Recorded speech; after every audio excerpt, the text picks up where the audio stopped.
ईश्वर पर विश्वास। ऋषिकेश में गंगा जी के किनारे एक संत रहा करते थे। वो जन्मांध थे और उनका नित्य का एक नियम था कि वो शाम के समय ऊपर गगनचुंबी पहाड़ों में भ्रमण करने के लिए निकल जाते और हरि नाम का संकीर्तन करते जाते।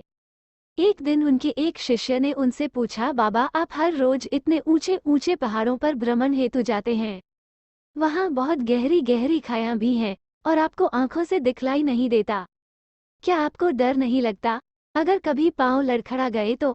बाबा ने कुछ नहीं कहा और शाम के समय शिष्य को साथ ले चले। पहाड़ों के मध्य थे तो बाबा ने शिष्य से कहा, जैसे ही कोई गहरी खाई आए तो बताना। दोनों चलते रहे और जैसे ही गहरी खाई आई शिष्य ने बताया कि बाबा गहरी खाई आ चुकी है। बाबा ने कहा, मुझे इसमें धक्का दे दे। अब तो शिष्य इतना सुनते ही सकपका गया। उसने कहा, बाबा मैं आपको धक्का कैसे दे सकता हूँ, मैं ऐसा हरगिज नहीं कर सकता। आप तो मेरे गुरुदेव हैं, मैं तो किसी अपने शत्रु को भी इस खाई में नहीं धकेल सकता।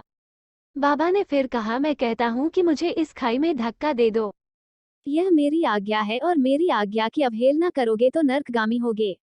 शिष्य ने कहा, बाबा मैं नर्क भोग लूंगा मगर आपको हरगिज इस खाई में नहीं धकेल सकता।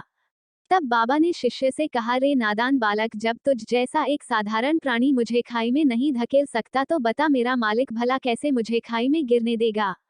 उसे तो सिर्फ गिरे हुओं को उबारना आता है, गिरे हुओं को उठाना आता है, वो कभी भी किसी को गिरने नहीं देता। वो पल पल हमारे साथ है, बस हमें विश्वास रखना होगा उस पर।